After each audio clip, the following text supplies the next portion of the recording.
Welcome everybody, and thank you once again as always for taking the time to click on this video. And excuse me while I take a drink of Diet Dr. Pepper. Anyway, we've got an interesting little gun here today. I just picked this up, well, actually I got this about maybe a month ago. I haven't had a chance to shoot it yet. As many of y'all know, I don't have easy access to a shooting range. I live in the suburb of Houston. I'm not up in the hills anymore, up in Arkansas, which is where I want to retire someday. And when I do, I'll be able to step off my back porch and fire off a few rounds whenever I want to. But until then, I have to either go to a shooting range or I have to wait till I make a trip up there to see one of the kids or my dad or something. But anyway, I just wanted to give you a quick desktop look at this. This is the Kel-Tec P17, as you probably guessed from the title. This is the snifty little box that it ships in. And I apologize, I can't give you all those details and all that good stuff. And I apologize if you hear my dogs carrying on downstairs. Apparently, Amazon is making a delivery. Okay, and I think the barking has passed. If they chime in now and again, forgive me, but let's take a look at this little thing.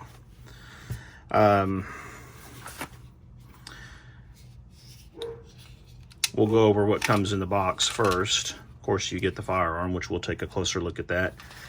They give you 3 mags with this. I think that's pretty darn impressive, to be honest with you. Now, the mags, just like most of the firearm, are all plastic. I'm sure there's a metal spring. I would probably gamble that the spring is probably the only thing that is metal inside of these mags. And they're, lightweight. But hey, you know what? As long as they hold up, that's not all that I would worry about. You get all your paperwork. You get a nice little trigger lock. Actually, a Kel-Tec branded trigger lock. Look at that. With the little safety key that accesses that screw only for locking the trigger. And then you get this little gizmo. Now what this is this is a suppressor adapter. I haven't put it on yet. I haven't even opened this bag, but from what I understand, but you can take out this adapter on the barrel and then thread this onto it in place of it, and it gives you a suppressor mount. So those are the goodies you get in the box. We'll take a closer look at one of these mags first. And I apologize about my tripod foot being in the video down there. How unprofessional is that? But this is the mag itself.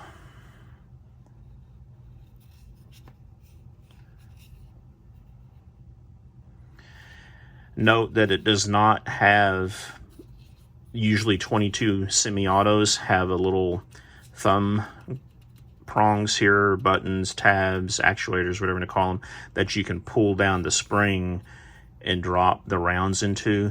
This one does not have that. Now these mags hold, I believe they hold 17 rounds in each one, or maybe it's 16 plus 1. I'll Google that and I'll drop it in here.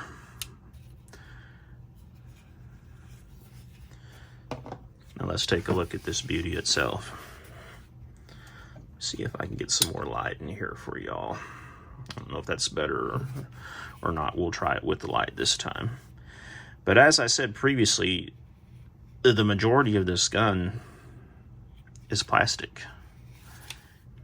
You can see, well, I don't know if you can see down in there, but there is not a round chambered in there. So the first thing that I see about this firearm when I first picked it up and I saw the reviews is that there isn't a slide on it.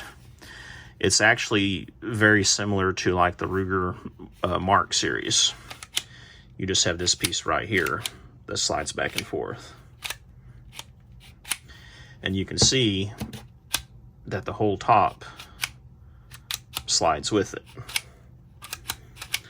So you've got your front and rear side on the same moving assembly, which is nice. Probably a little bit better on accuracy, but with that said, with this thing hammering back every time, hopefully those things will stay on there pretty secure. Now you can see the rear sight it looks like it is adjustable for windage, and probably, yeah, it is adjustable for elevation too. See that? You can bring that little screw up and down to activate how high that thing would sit. Now that's kind of interesting. I've never actually noticed this before. Of course, I've only handled this firearm a few times.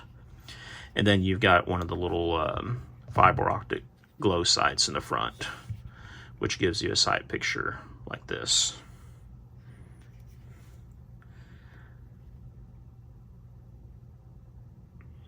So not a bad sight picture, actually. I kind of like it.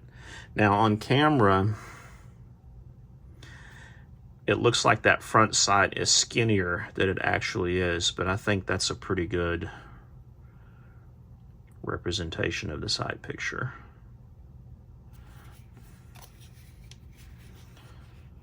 Now let's take some really close-up looks. Now Kel-Tec, from my understanding, and this is just stuff that I remember years ago when Kel-Tec first came onto the market. They were originally, I believe, I'm wanting to say they were plastic molders. And they actually do a pretty good job on their plastics. Now you can see right here where these two halves come together. Yeah, there's a little bit of a seam. Not too bad though.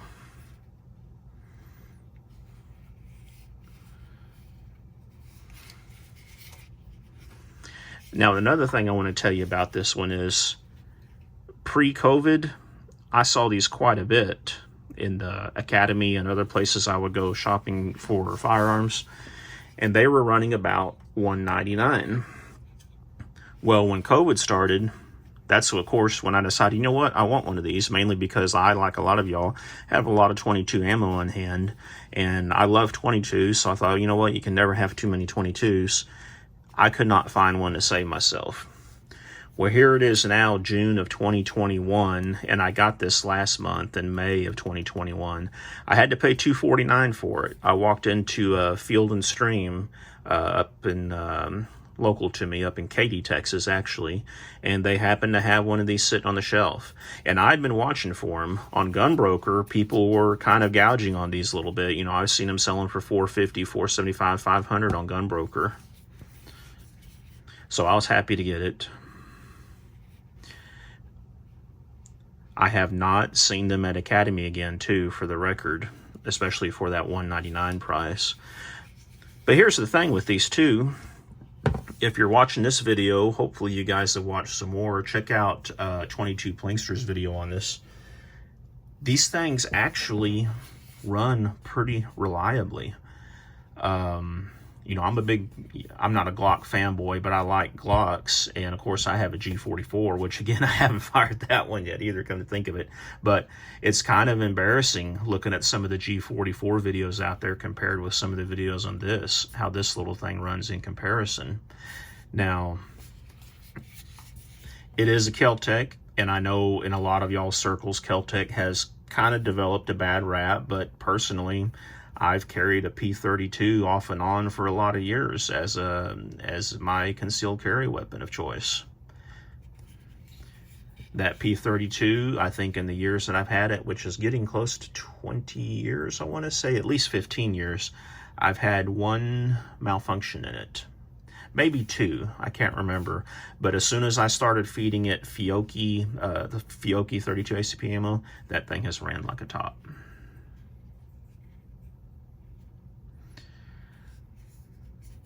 So again, y'all, I just wanted to give you kind of a look-see at this thing.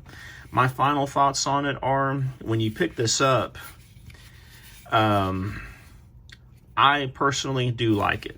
I think it feels nice. It's got good natural pointing for me. It feels good in my hand. The grip itself from front to back is a little bit wider or deeper than I anticipated, but it does feel nice for me. It does have a safety, which you guys know I'm not crazy about safety, but this is not going to be a carry weapon. This is kind of a plinking weapon, bug out bag weapon. And for that type of thing, I think a safety would be fine on it. But it almost has, being all the plastic construction through here, see, you can look at this and see that all this piece right here, going all the way up through here, is all one piece of plastic. So it's basically a big, two big halves that come together that make up the firearm.